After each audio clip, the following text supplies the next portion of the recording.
Mazmur 91. Dalam lindungan Allah. Orang yang duduk dalam lindungan yang maha tinggi dan bermalam dalam naungan yang maha kuasa akan berkata kepada Tuhan, tempat perlindunganku dan kubu pertahananku, Allahku yang kupercayai. Sungguh dialah yang akan melepaskan engkau dari jerat penangkap burung, dari penyakit sampar yang busuk. Dengan kepaknya ia akan menundungi engkau. Di bawah sayapnya engkau akan berlindung. Kesetiaannya ialah perisai dan pagar tembok. Engkau tak usah takut terhadap kedahsyatan malam, terhadap panah yang terbang di waktu siang, terhadap penyakit sampar yang berjalan di dalam gelap, terhadap penyakit menular yang mengamuk di waktu petang. Walau 1.000 orang rebah di sisimu dan 10.000 di sebelah kananmu, tetapi itu tidak akan menimpamu. Engkau hanya menontonnya dengan matamu sendiri dan melihat pembalasan terhadap orang-orang fasik. Sebab Tuhan ialah tempat perlindunganmu. Yang Maha Tinggi telah kau buat tempat perteduhanmu.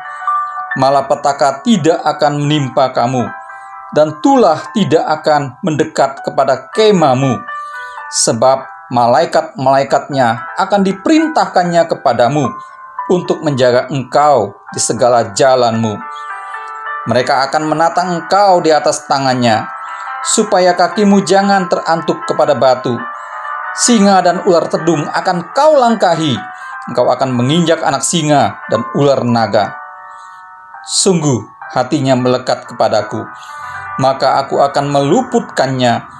Aku akan membentenginya, sebab ia mengenal namaku. Bila ia berseru kepadaku, aku akan menjawab. Aku akan menyertai dia dalam kesesakan. Aku akan meluputkannya dan memuliakannya. Dengan panjang umur akan kukenyangkan dia, dan akan kuperlihatkan kepadanya keselamatan daripadaku.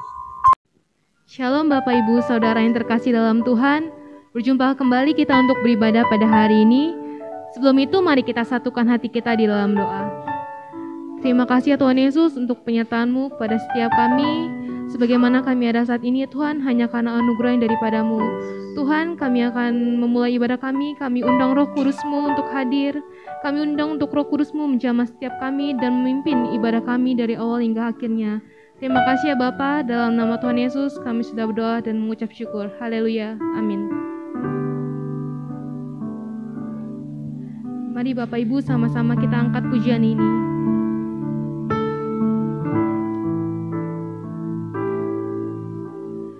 Roh-Mu yang hidup penuhiku, mengalir dalamku. Jiwaku tenang bersamamu dalam naunganmu. Ku buka hati untuk jamahanmu, berserah penuh di hadiratmu. Kau ambil alih seluruh hidupku, di tanganmu menyembahmu.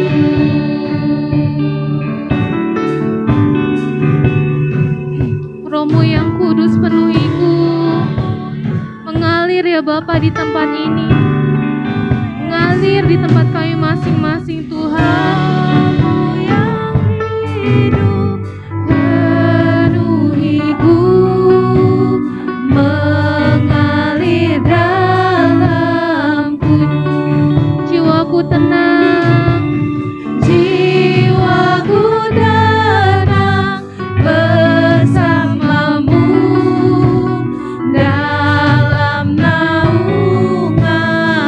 Katakan ku buka hati, buka hati.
Bapa, kami buka hati kami.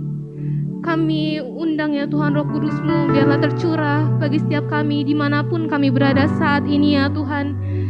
Terima kasih ya Bapa, terima kasih Yesus. Kami siap untuk memuji dan memuliakan nama-Mu lebih lagi.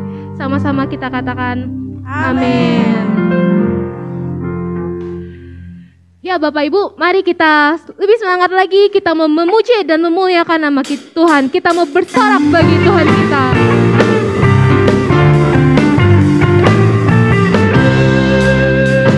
Bersoraklah bagi Tuhan, Dialah benteng perisai hidupku. Bersoraklah bagi Tuhan, Dialah perlindunganku. Bersoraklah bagi Tuhan, Dialah benteng perisai hidupku. Bersoraklah bagi Tuhan, Dialah perlindunganku. Dia yang sembuhkan segala sakitku. Dia yang lepaskan segala bebanku. Dia yang sembuhkan segala sakitku. Dia yang lepaskan segala bebanku. Bersoraklah bagi Tuhan, Dialah benteng perisai hidupku. Bersoraklah bagi Tuhan, Dialah perlindunganku. Dia yang sanggup untuk menyembuhkan segala penyakit kita. Dia yang sanggup untuk melepaskan segala beban kita. Mari kita mau memuji, kita mau bersorak bagi Allah kita.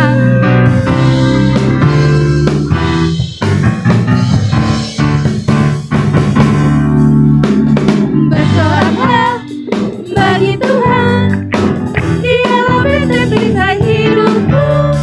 Bersoraklah, hey hey, bagi Tuhan, Dialah perlindunganku. Dia yang sembuhkan segala sakitku. Dia yang lepaskan segala bebanku. Dia yang sembuhkan segala sakitku. Dia yang lepaskan segala bebanku. Bersoraklah, hey bagi Tuhan, Dialah benteng perisai hidupku. Bersoraklah, hey hey bagi Tuhan, Dialah perlindunganku. Dialah perlindunganku. Dialah perlindunganku.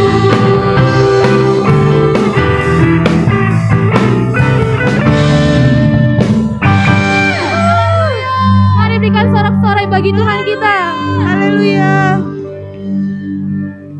Mari Bapak Ibu, kita mau diisi dengan kebenaran firman Tuhan. Mari kita siapkan hati kita, siapkan pikiran kita, telinga kita untuk diajar dengan kebenaran firman Tuhan. Biar kita menjalani hari-hari kita dengan bijaksana sesuai dengan firman Tuhan. Mari kita angkat pujian ini, ajar kami Tuhan.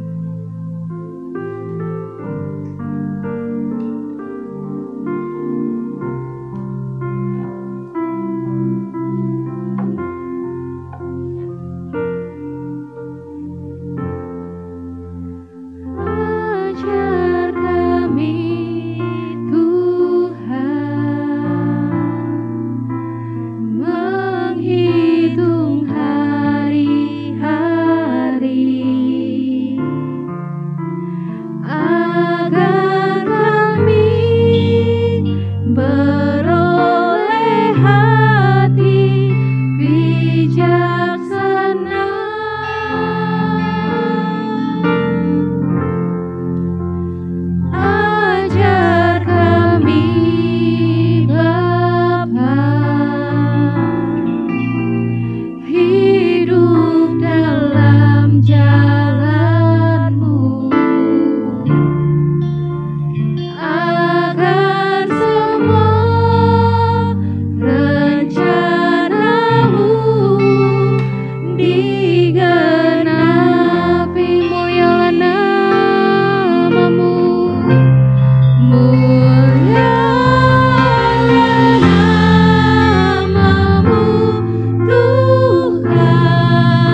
Ajar kami Tuhan, ajar kami Tuhan, untuk menghitung hari-hari kami, menghitung hari-hari, agar kami beroleh hati yang bijaksana, agar kami beroleh hati bijaksana.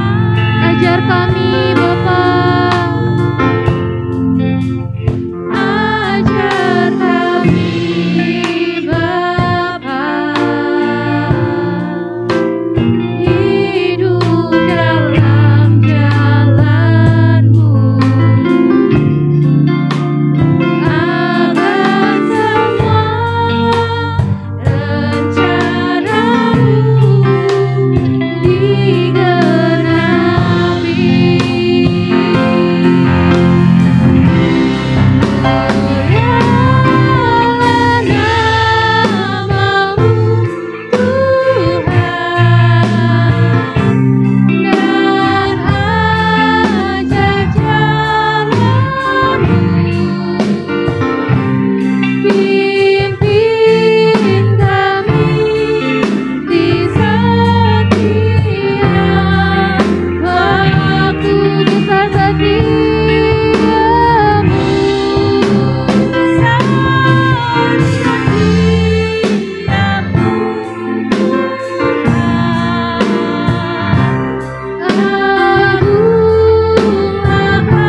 Ajar setiap kami ya Tuhan lewat kebenaran firman-Mu. Biarlah ya Tuhan firman-Mu itu dapat menjadi terang bagi setiap jalan-jalan kami. Menuntun kami ya Tuhan sehingga kami dapat menjalani hari-hari kami dengan bijaksana. Berkati juga ya Tuhan lidah bibir hamba-Mu dalam menyampaikan kebenaran firman-Mu, sehingga apa yang menjadi isi hati-Mu dapat disampaikan oleh hamba-Mu. Terima kasih ya Bapa. Dalam nama Tuhan Yesus kami siap untuk mendengarkan firman Tuhan. Haleluya, haleluya. Amin. Apa yang dimaksud dengan Pentakosta ketiga? 1. Pentakosta ketiga adalah pencurahan Roh Kudus yang dahsyat di zaman ini, melebihi yang terjadi di Azusa Street. 2. Pentakosta ketiga akan mengakibatkan penuaian jiwa yang terbesar dan yang terakhir sebelum Tuhan Yesus datang kembali. 3. Pentakosta ketiga akan membangkitkan generasi Yeremia, yaitu anak-anak muda yang dipenuhi Roh Kudus, cinta mati-matian kepada Tuhan Yesus, tidak kompromi terhadap dosa, dan akan bergerak untuk memenangkan jiwa. 4. Pentakosta ketiga lahir di Indonesia dan bergerak ke bangsa-bangsa. Gerakan ini dari timur ke barat dan akan kembali ke Yerusalem. 5. Pentakosta ketiga akan memberikan kuasa untuk menyelesaikan amanat agung, dan setelah itu Tuhan Yesus datang kembali. Amin.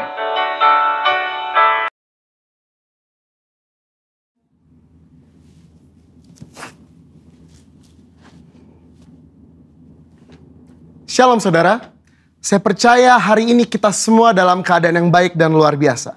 Dalam edisi Voice of Pentecost kali ini, kita akan membahas 5 makna kenaikan Tuhan Yesus.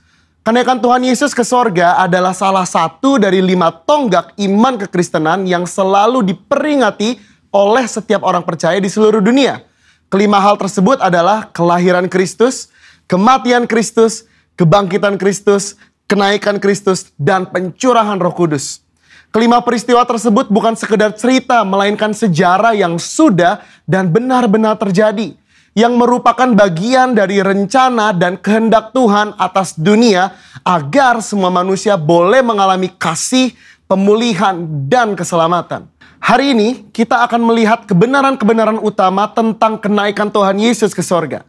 Yang pertama, menyatakan kesempurnaan pekerjaan dan karya penebusannya di muka bumi. Kenaikan Tuhan Yesus menandai bahwa Ia telah menyelesaikan dengan sempurna tugas yang diberikan oleh Bapa untuk turun ke dunia dan menjadi sama dengan manusia, untuk menebus dan menyelamatkan umat manusia yang telah jatuh dalam dosa. Banyak orang menganggap iman Kristen itu bodoh karena menjadikan manusia sebagai Tuhan. Tetapi iman Kristen tidak seperti itu, karena iman Kristen percaya bahwa Yesus adalah Tuhan. Dia datang berinkarnasi menjadi manusia, lalu setelah kebangkitannya, dia kembali kepada kemuliaan keilahiannya. Yang kedua, menyediakan tempat yang kekal bagi orang percaya. Yohanes 14 ayat 2 mengatakan kenaikan Tuhan Yesus ke sorga adalah bukti bahwa sorga itu nyata dan bukan hanya sekedar fiktif belaka. Tuhan sudah menyediakan tempat bagi kita di sorga. Tetapi perlu dicatat bahwa tidak semua orang di dunia ini bisa masuk sorga. Hanya mereka yang sungguh-sungguh percaya, hidup kudus, dan menaati firman-Nya yang akan masuk sorga. Yang ketiga, menjadi imam besar, agung, dan pengantara bagi perjanjian yang baru. Di dalam Ibrani 4 ayat 14-16, Ibrani 7 ayat 25, dan Ibrani 9 ayat 15 menunjukkan betapa sempurnanya kasih, pengorbanan, dan anugerah Tuhan atas hidup kita sebagai orang percaya. Alkitab menyatakan bahwa di sorga kita memiliki imam besar agung yang senantiasa mendengar doa dan permohonan kita. Karena dia selalu menjadi pengantara bagi pengampunan dosa ketika kita datang menghadap tahta kasih karunia-Nya. Yang keempat, menyatakan kedatangannya yang kedua kali. Janji tentang kedatangan Kristus yang kedua kali diteguhkan kembali, bahkan dinyatakan dengan cara seperti apa Yesus akan datang kembali. Yaitu turun dari langit seperti Ia naik dan disaksikan oleh semua orang, terutama murid-muridnya. Hari-hari ini kita sedang menantikan janji itu digenapi oleh Tuhan. Kedatangan Tuhan Yesus sudah semakin dekat. Pertanyaannya adalah, sudahkah kita menjadi murid yang siap menyambut kedatangan Tuhan Yesus? Alkitab berkata bahwa tidak ada yang tahu akan hari kedatangan Tuhan, Karena itu, mari kita senantiasa berjaga-jaga dan siap sedia menantikan kedatangannya. Yang kelima, mencurahkan Roh Kudus untuk menyertai orang percaya sampai kesudahan zaman. Tanpa kenaikan Yesus, tidak akan pernah ada peristiwa luar biasa yang dampaknya mengguncangkan dunia sampai saat ini, yaitu peristiwa Pentakosta, pencurahan Roh Kudus. Semua ini telah dijanjikan Tuhan sebelum Ia terangkat, bahwa mereka akan menerima kuasa Roh Kudus untuk menjadi saksi Kristus dari Yerusalem, Yudea, Samaria, dan sampai ke ujung bumi. Tapi kuncinya, Yesus harus naik ke sorga sehingga Roh Kudus turun. Kenaikan Yesus menunjukkan bahwa dimulainya satu era yang baru, di mana Allah tidak hanya mengurapi orang-orang tertentu, tetapi Allah mau tinggal dan memenuhi setiap diri orang percaya untuk dipakainya sebagai alat bagi kemuliaannya. Kenaikan Yesus ke sorga menjadi jalan bagi tergenapinya kitab Yohanes 14 ayat 12 yang berkata, Aku berkata kepadamu, sesungguhnya barang siapa percaya kepadaku, ia akan melakukan juga pekerjaan-pekerjaan yang aku lakukan. Bahkan pekerjaan-pekerjaan yang lebih besar daripada itu. Sebab aku pergi kepada Bapa. Tuhan Yesus rindu untuk memakai setiap orang percaya. Dia ingin menyatakan kuasa dan kemuliaannya melalui kehidupan kita. Itu sebabnya dia harus naik ke sorga. Sehingga oleh karena karya Roh Kudus yang mengurapi, membaptis, dan memenuhi kita, maka semua rencana dan kehendak Allah itu boleh terlaksana dan tergenapi. Sudahkah saudara dipenuhi Roh Kudus? Sudahkah saudara dibaptis oleh Roh Kudus dengan tanda awal berbahasa roh? Dan sudahkah saudara berjalan tiap hari dalam kuasanya? Karena untuk itu semua, Tuhan Yesus naik ke sorga. Saya percaya kita akan semakin sungguh-sungguh untuk menggenapi dan melaksanakan kehendak dan rencana Tuhan atas hidup kita. Saudara, untuk penjelasan lebih lanjut dari tim teologi kami, silakan klik link yang ada di atas atau scan QR Code yang tersedia. Salam integritas. Tuhan Yesus memberkati.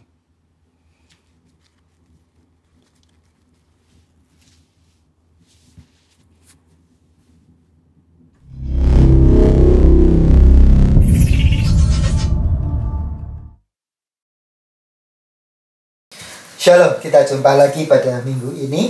Mari kita langsung saja kita akan mempersiapkan hati kita. Kita akan merenungkan firman Tuhan pada pagi hari ini. Biar kita semuanya boleh konsentrasi dan minta pimpinan Tuhan untuk membuka pikiran kita, hati kita. Dan kita dapat sungguh-sungguh merenungkan, mempelajari firman Tuhan pada pagi hari ini. Nah, firman Tuhan pada pagi hari ini saya beri judul Tuhan tidak akan mundur.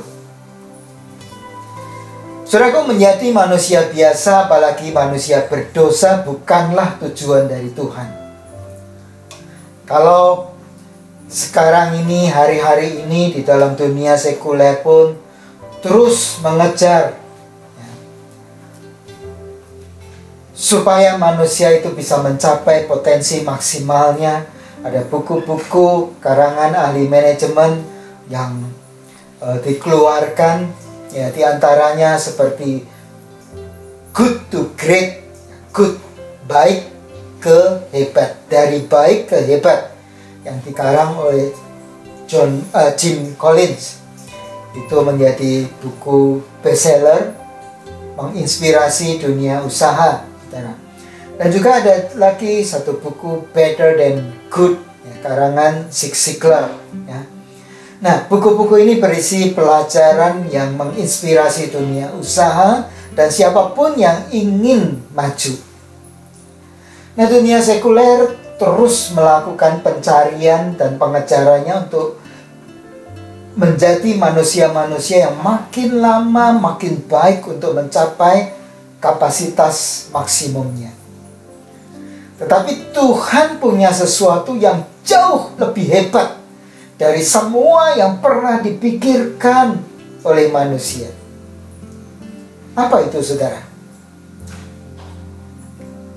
Di dalam Matius pasal 5 ayat 48 dituliskan di sana, karena itu haruslah kamu sempurna, sama seperti Bapamu yang di surga adalah sempurna. Nah, Saya ulang saudara. Karena itu, haruslah kamu sempurna. Sama seperti Bapamu yang di surga adalah sempurna. Ini bagian dari khotbah Yesus di bukit. Suatu khotbah yang begitu terkenal, saudara. Ya. Penuh dengan satu paradigma baru. Ya. Pikiran-pikiran dari Injil Kerajaan yang diberitakan oleh Tuhan Yesus. Yang sama sekali, saudara, ya, ini berbeda dengan apa yang dipikirkan oleh manusia dan oleh filsuf-filsuf ya pada zaman itu. Ya. Ajaran yang sangat dalam, saudara, dan penuh dengan makna yang dalam sekali. Nah, saudara, kita lihat dalam ayat tersebut bahwa kesempurnaan adalah suatu keharusan. Dan tolak ukur atau yang menjadi acuannya atau yang menjadi referensinya adalah Bapa di surga sendiri.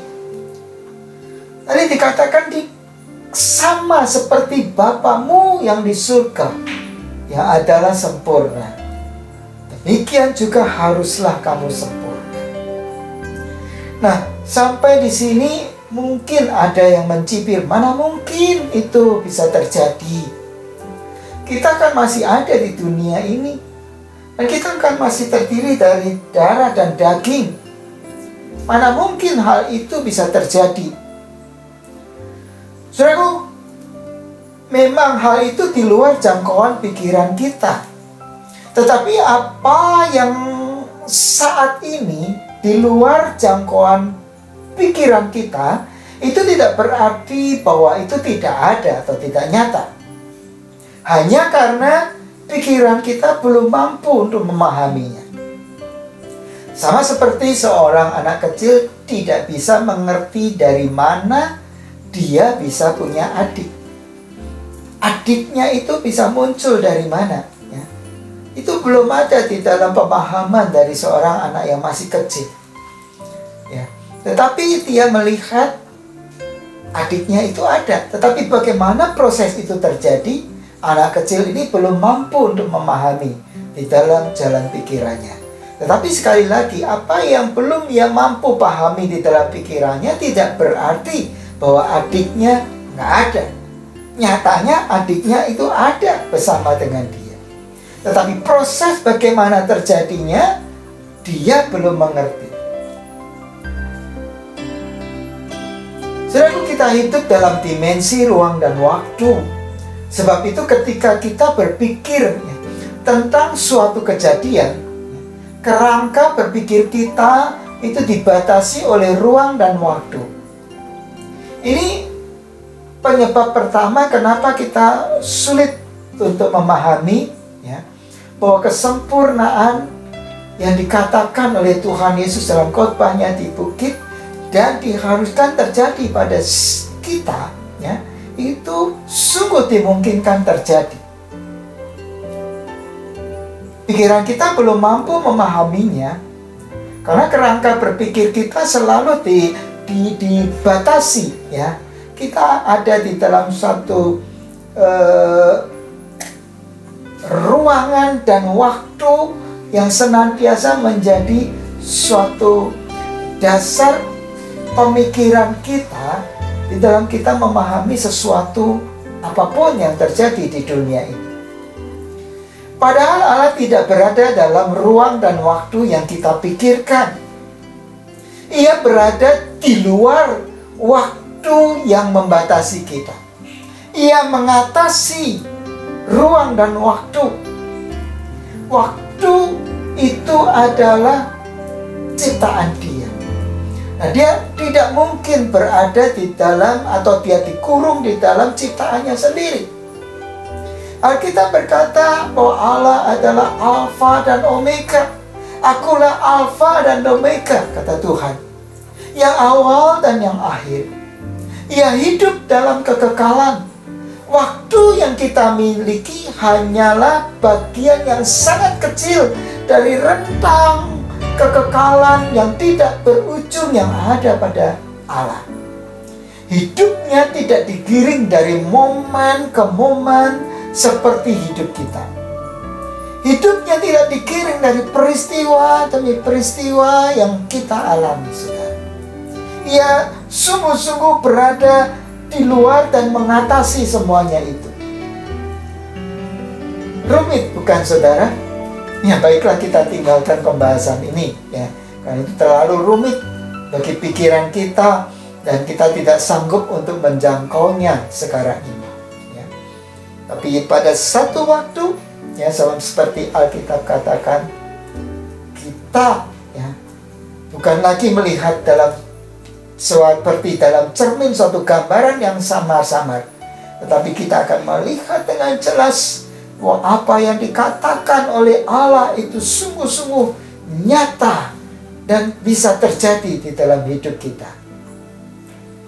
Penyebab kedua kenapa kita susah untuk memahami bahwa kesempurnaan yang dikatakan oleh Tuhan Yesus itu bukanlah omong kosong. Kenapa kita berpikir atau berpendapat kita tidak mungkin bisa sempurna? Karena dalam pikiran kita, kitalah yang mengerjakan kesempurnaan itu bagi diri kita sendiri. Nah, memang hal itu tidak akan mungkin, saudara, kalau inisiatif itu berasal dari kita. Tetapi kebenarannya adalah Allah lah yang mengerjakannya di dalam kita. Allah selalu mengatur semua hal yang kita alami dan hadapi supaya hal-hal itu menghasilkan kebaikan sesuai dengan rencananya. Roma pasal 8 ayat 28 berkata, kita tahu sekarang bahwa Allah turut bekerja di dalam segala sesuatu untuk mendatangkan kebaikan bagi mereka yang mengasihi Dia, yaitu bagi mereka yang terpanggil sesuai dengan rencana Allah.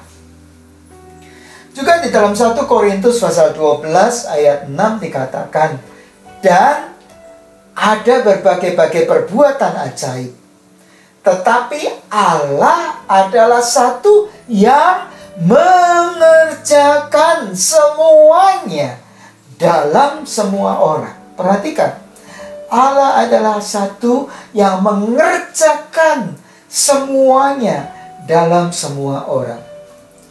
Nah, kita lihat saudaraku ya, dari dua ayat ini jelas dikatakan Allah lah yang bekerja di dalam segala sesuatu.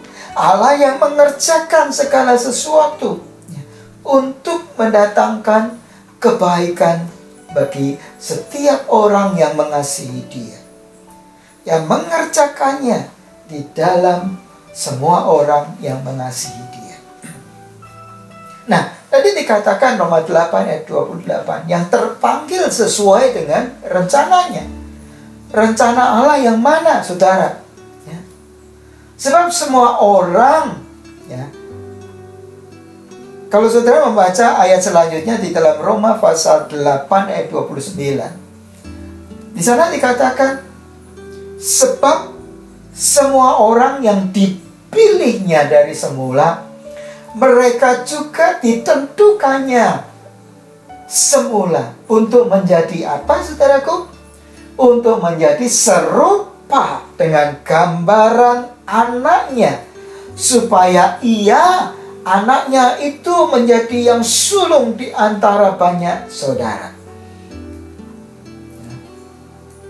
Kemudian di dalam 2 Korintus pasal 3 ayat 18 dituliskan di sana, dan kita semua mencerminkan kemuliaan Tuhan dengan muka yang tidak berselubung, dan karena kemuliaan itu datangnya dari Tuhan yang adalah Roh, maka kita diubah menjadi serupa dengan gambarnya dalam kemuliaan yang semakin besar.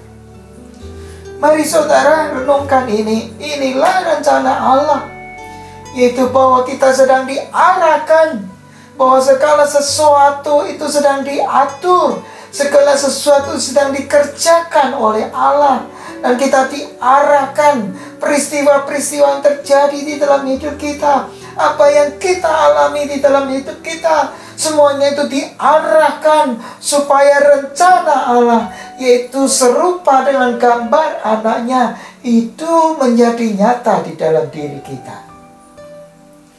Jadi Allah memakai segala sesuatu, mengerjakannya, mengaturnya, dan mengarahkannya agar keserupaan dengan gambar Yesus menjadi nyata di dalam hidup kita.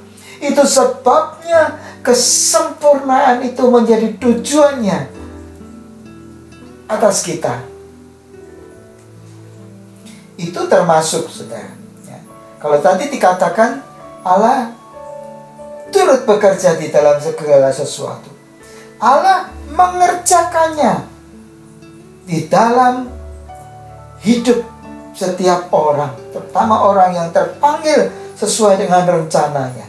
Itu termasuk kemungkinan mengirimkan orang-orang yang membenci kita untuk membentuk kasih kita, orang-orang yang mendukakan kita untuk membentuk sukacita kita, mengirimkan orang-orang yang menyakiti kita untuk membentuk damai sejahtera kita, dan mengirimkan orang-orang yang menyebalkan kita untuk membentuk kesabaran kita. Ia mengirimkan orang-orang yang membutuhkan bantuan kita untuk membentuk kemurahan hati kita. Ia mengirimkan orang-orang yang menzolimi, orang-orang yang menjahati kita untuk membentuk kebaikan kita. Itu termasuk orang-orang yang dikirim, yaitu orang-orang yang mengkhianati kita untuk membentuk kesetiaan kita. Nah, mari sekarang kita telaah lebih lanjut. Yohanes pasal 14 ayat 6 berkata, kata Yesus kepadanya, "Akulah jalan dan kebenaran dan hidup. Tidak ada seorang pun yang datang kepada Bapa kalau tidak melalui aku," kata Yesus. Nah, saudara, ingat ya tadi di awal kita membaca, haruslah kamu sempurna sama seperti Bapamu yang di surga adalah sempurna. Nah, pintu masuk untuk datang kepada Bapa yang sempurna itu hanya melalui Yesus. Nah, untuk dapat melihat, untuk dapat belajar, untuk dapat bergaul, untuk dapat bersekutu dengan Bapa yang sempurna itu, supaya kesempurnaannya itu tertular kepada kita hanya melalui Yesus. Yesuslah pintu masuk untuk masuk di dalam kesempurnaan itu. Yesuslah entry gate ya, untuk masuk di dalam perjalanan kesempurnaan itu. Efesus pasal 2 ayat 10 berkata, karena kita ini buatan Allah, diciptakan dalam Kristus Yesus untuk melakukan pekerjaan baik yang dipersiapkan Allah sebelumnya. Ia mau supaya kita hidup di dalamnya. Saudaraku, proses untuk menuju kesempurnaan itu yang dikerjakan kalau kita hidup di dalam Yesus. Saya ulangi, proses atau jalan menuju kesempurnaan itu dikerjakan kalau kita hidup di dalam Yesus. Saudaraku, ini diperlukan suatu keputusan yang bulat. Ini diperlukan suatu kesungguhan. Ini diperlukan suatu komitmen yang kuat. Ini diperlukan suatu penyerahan diri total dan kesetiaan. Lukas pasal 14 ayat 27 menuliskan, itu sebabnya Yesus memperingatkan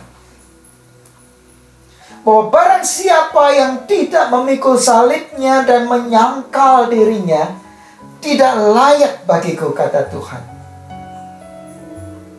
Suatu hari ada seorang pemuda yang kaya datang kepada Yesus dan ingin mengikut Tuhan.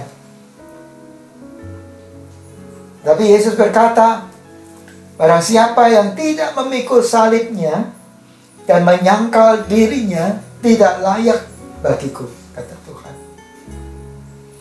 Dan lebih lanjut, Yesus berkata agar setiap orang yang mau mengikut Dia terlebih dahulu harus menghitung harga yang harus dia bayar dan menyadari berapa besar kekuatannya. Yuk kita periksa kitab kita ya. Lukas pasal 14 ayat 28 sampai dengan 32. Lukas pasal 14. Lukas pasal 14 ayat 28 sampai dengan 32. Atau saya bacakan mulai dari ayat yang ke-25 ya. Pada suatu kali banyak orang berduyun-duyun mengikut Yesus dalam perjalanannya. Sambil berpaling ia berkata kepada mereka, "Jikalau seorang datang kepadaku dan ia tidak membenci bapaknya, ibunya, istrinya, anak-anaknya, saudara-saudaranya laki-laki atau perempuan, bahkan nyawanya sendiri, ia tidak dapat menjadi muridku. Barang siapa tidak memikul salibnya dan mengikut aku, ia tidak dapat menjadi muridku." Ya, perhatikan, untuk dapat menjadi murid Tuhan, ketika kita mengambil keputusan untuk menjadi murid Tuhan, ketika kita mengambil keputusan untuk mengikut Tuhan, Yesus berkata seperti ini, "Sebab siapakah di antara kamu yang kalau mau mendirikan sebuah menara tidak duduk dahulu, membuat anggaran biayanya, kalau cukup uangnya untuk menyelesaikan pekerjaan itu? Supaya jikalau ia sudah meletakkan dasarnya dan tidak dapat menyelesaikannya, jangan-jangan semua orang yang melihatnya mengejek dia." Sambil berkata, orang itu mulai mendirikan tetapi ia tidak sanggup menyelesaikannya. Atau raja manakah yang kalau mau pergi berperang melawan raja lain tidak duduk dahulu untuk mempertimbangkan apakah dengan 10.000 orang ia sanggup menghadapi lawan yang mendatanginya dengan 20.000 orang? Jikalau tidak, ia akan mengirim utusan selama musuh itu masih jauh untuk menanyakan syarat-syarat perdamaian. Demikian pula lah tiap-tiap orang di antara kamu yang tidak melepaskan dirinya dari segala miliknya tidak dapat menjadi muridku. Saudaraku, perhatikan ya. Ini tegas Yesus katakan di depan. Ya, supaya orang-orang yang mau mengikuti Dia itu sudah berpikir ya matang-matang ya. Apa yang Yesus gambarkan tadi, ia harus membuat anggarannya dulu ya, supaya jangan ketika ia sudah mulai ia tidak sanggup menyelesaikan, atau ia harus menghitung ya berapa banyak pasukan yang dia miliki ya, supaya kalau ia tidak sanggup, ia mengirim utusan untuk berdamai dengan dia. Ya, perhatikan saudaraku, ya, tegas di awal Yesus katakan ini syarat, ya, persyaratan bahwa mengikut Tuhan itu ada harga yang harus dibayar dan harus diperhitungkan sejak semula, harus disadari sejak semula. Sekali kita setuju dengan persyaratannya, Tuhan akan mulai bekerja. Dan Anda perlu ketahui kalau Ia bekerja, kalau Tuhan bekerja, ya, Tuhan tidak akan setengah-setengah. Tuhan akan bekerja dengan caranya secara menyeluruh, holistik, dan tidak memerlukan persetujuan kita untuk membongkar, untuk meruntuhkan, untuk mencabut, untuk memahat, untuk memukul, untuk mengikis, untuk menambal, dan bahkan mengganti yang baru. Ia tidak akan setengah-setengah ketika ia bekerja untuk menyempurnakan kita. Sekali kita menyerahkan diri kita dan kita sanggup untuk komitmen sepenuh hati dengan setia, baik sekarang Tuhan, tangan Tuhan yang akan terus bekerja membentuk kita, saudara. Seperti tadi saya katakan, Dia tidak tanggung-tanggung ketika bekerja.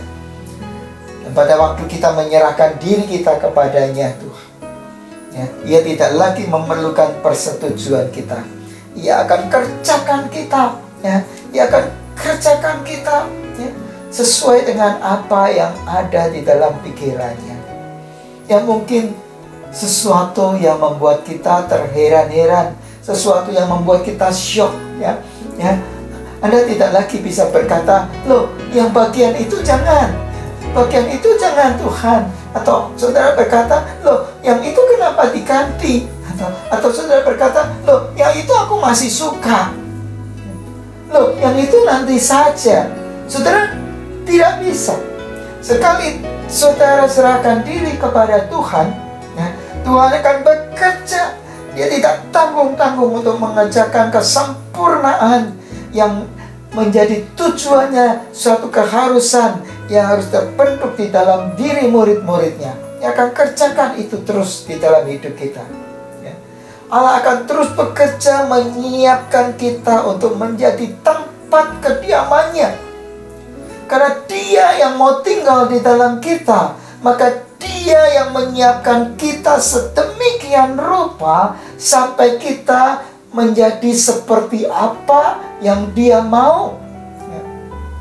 Sama, saya beri ilustrasi seperti ini, saudara. Kalau saya diserahin suatu rumah untuk saya diami, sepenuhnya diserahkan kepada saya. Nah, saya akan melihat kondisi rumah itu bagaimana.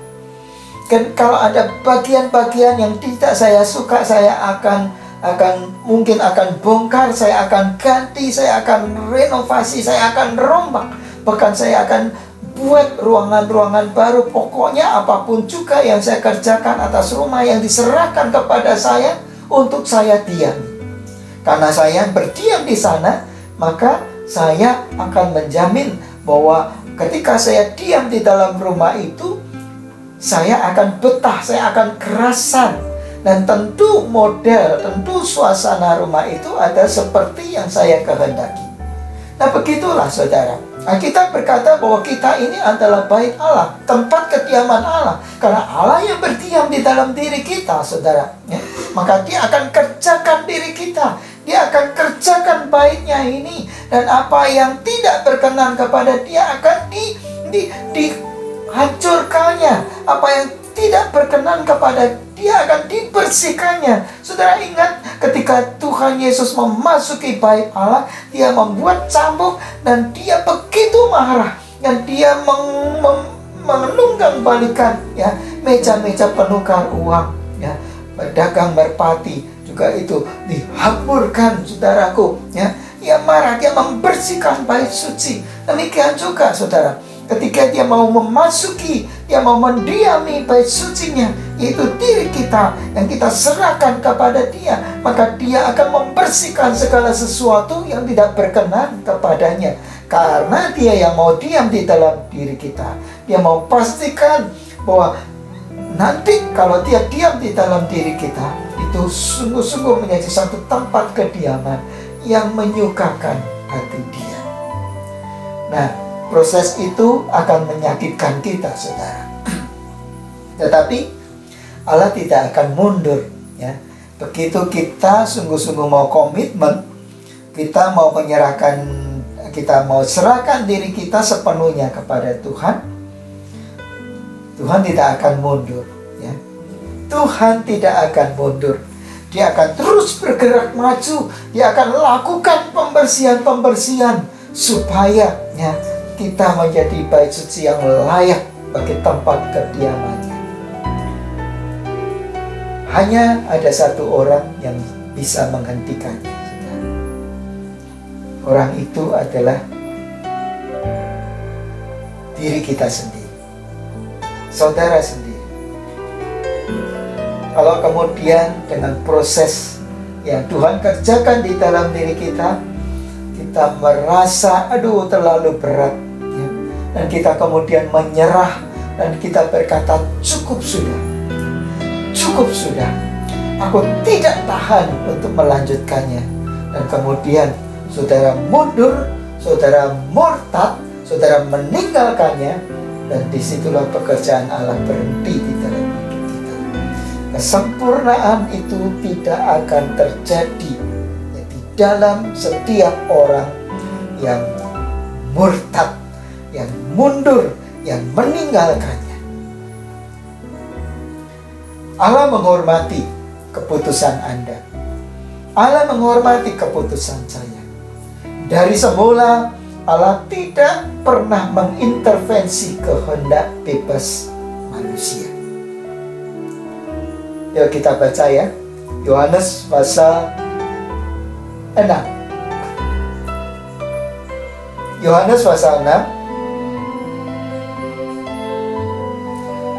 ayat 60 sampai 66. Yohanes pasal 6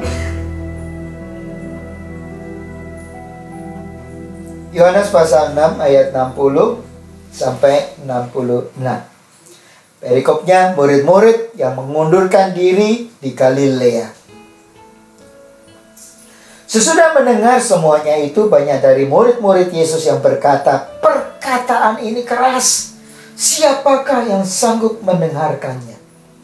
Yesus yang di dalam hatinya tahu bahwa murid-muridnya bersungut-sungut tentang hal itu, berkata kepada mereka, adakah perkataan itu menggoncangkan imanmu?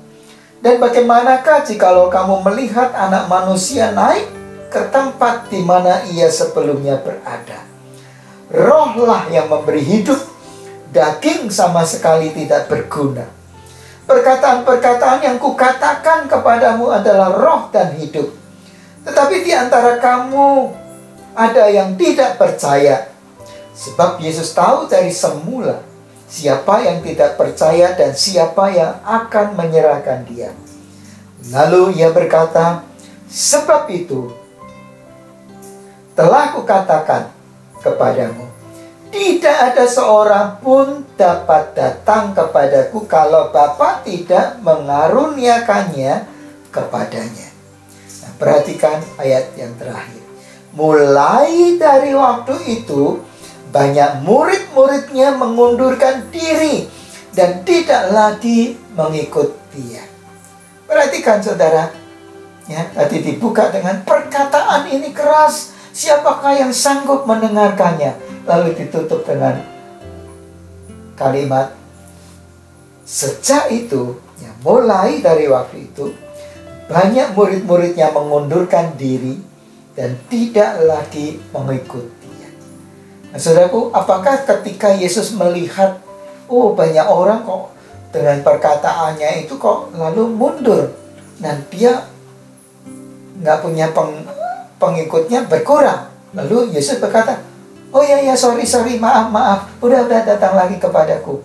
Saudara, apakah seperti itu? Enggak, ya, tidak tuh, tidak. Kalau saudara memperhatikan, ya, ayat-ayat selanjutnya, saudaraku, kemudian bahkan ia berkata, ya, ia bertanya kepada murid-murid intinya, 12 rasul. Maka kata Yesus kepada ke-12 muridnya, apakah kamu tidak mau pergi juga? Lihat saudara, bahkan ke-12 rasul orang-orang yang dipilihnya mula-mula untuk menyertai dia di dalam pelayanannya. Ya, itu Yesus bertanya, kamu nggak mau mundur juga? Apakah kamu mau pergi juga seperti mereka itu? Ya, lihat. Yesus juga tantang kepada mereka, saudara. Yesus tidak tidak lalu membaik-baikin mereka supaya mereka mau ikut lagi dia. Tidak, saudaraku. Kebenaran dari Allah itu dikatakan dengan tegas oleh Yesus, disampaikan dengan tegas oleh Yesus. Dan dia bukan tipe orang yang populis, saudaraku, ya. Tidak mau menyakiti hati orang. Tetapi dia terus terang apa yang dikatakannya itu terus terang. Kebenaran itu harus dinyatakan dengan terus terang, saudara, ya. Kalau di awal nanti dia sudah berkata, kalau kamu ikut aku, kalau kamu tidak sangkal diri dan pikul salib, ya, kamu tidak layak menjadi muridku. Nah, itulah, ya, sudah diberitahukan oleh Yesus kepada murid-muridnya. Ada harga yang harus dibayar untuk mengikut dia, ya. Kalau sanggup, dia akan bekerja untuk menyelesaikan kesempurnaan yang menjadi rancangannya di dalam diri kita. Tetapi kalau kita mundur, seperti yang dituliskan di dalam Alkitab ini, saudaraku, ya, apa yang menjadi rancangannya, ya, untuk menjadikan kita, mengerjakan kesempurnaan kita di dalam kita seperti Bapa yang di surga adalah sempurna, itu tidak akan terjadi dalam diri kita. Berhenti di tengah jalan. Jadi saudaraku, ya, pikirkan dengan baik-baik, renungkan dengan baik-baik firman Tuhan ini. Ikut Tuhan tidak bisa setengah-setengah, saudara. Ikut Tuhan tidak bisa saudara targetkan, aku mau jadi manusia biasa saja. Tidak, saudara, ya. Di awal tadi saya sudah katakan, menjadi manusia biasa itu bukan tujuan Tuhan. Ketika kita menyerahkan diri kita kepadanya, Tuhan akan terus bergerak maju untuk membawa kesempurnaan itu di dalam diri kita. Dan satu bukti bahwa Allah belum selesai dengan kita adalah, ya, ketika dia sudah naik ke surga, dia berkata, aku akan datang kembali untuk menemuimu, untuk menjemputmu, supaya di tempat di mana aku berada, di tempat di mana aku bersama Bapa berada, Bapa yang sempurna, di situ pun kamu berada, ya, menjadi anak-anak yang sempurna, ya, bersama dengan Bapa di surga. Jadi saudara, bagaimana keputusan yang saudara mau ambil? Ketika saudara mendengar firman ini, mungkin keras, saudara. Tetapi ini adalah satu yang harus kita pikirkan dengan sungguh-sungguh. Saudara mau lanjut untuk menjadi manusia yang sempurna sama seperti Bapa di surga? Saudara mau lanjut untuk menjadi manusia yang serupa dengan gambaran anaknya, yaitu Yesus Kristus? Saya berdoa supaya jangan ada satupun dari antara kita yang menjadi mundur.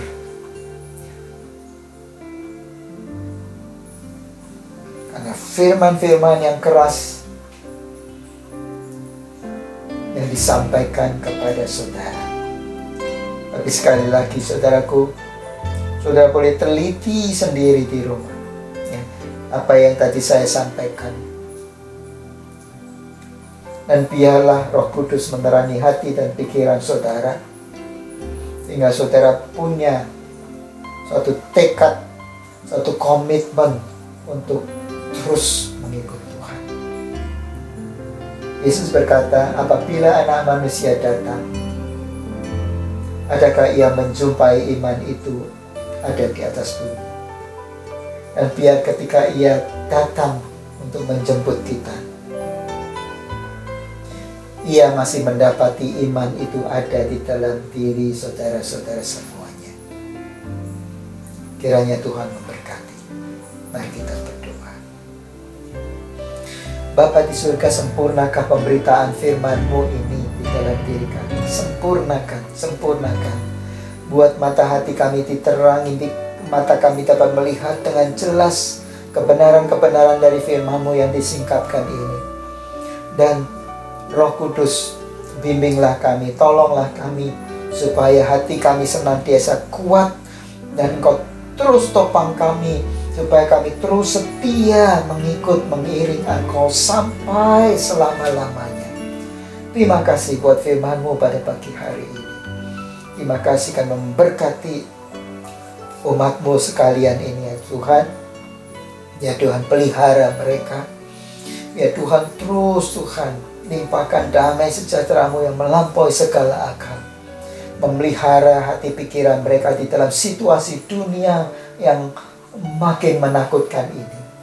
Tetapi biarlah ya Tuhan Yesus, kehadiran-Mu sungguh-sungguh nyata dan dimiliki oleh kami semua. Dan kami merasa tentram karena kami dinaungi di dalam perlindungan Tuhan. Terima kasih, memberkati bangsa negara kami, pemerintah kami, Bapak Presiden kami, dan jajaran seluruh jajaran Menteri Kabinet Kerjanya. Juga memberkati seluruh pemimpin rohani kami. Terima kasih ya Tuhan, terima kasih. Mengucap syukur kepadamu dalam nama Tuhan Yesus. Mari kita angkat kedua tangan kita ke atas. Tuhan memberkati dan melindungi engkau. Tuhan menghadapkan wajahnya kepadamu dan Tuhan memberkati engkau. Tuhan menyinari engkau dengan kasih karunia-Nya. Biarlah damai sejahtera dari Allah Bapa dan kasih sayang dari Tuhan Yesus Kristus, persekutuan dengan Roh Kudus senantiasa menguatkan, menghibur dan meneguhkan kita sekalian. Dalam nama Yesus Kristus kami kita berdoa. Amin.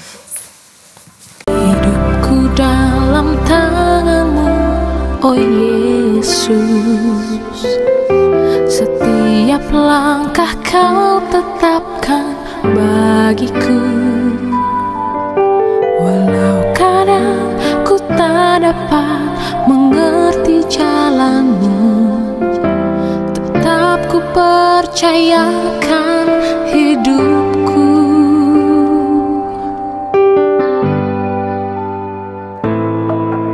Sebab aku ini hamba-Mu, oh Yesus. Jadilah padaku seturut firman-Mu. Engkau Tuhan yang selalu menggenapi janji-Mu. Rancangan-Mu terbaik bagiku. Yesus, ku percaya. Yesus, sungguh ku percaya. Rancangan-Mu yang ajaib terjadi di dalamku. Yesus,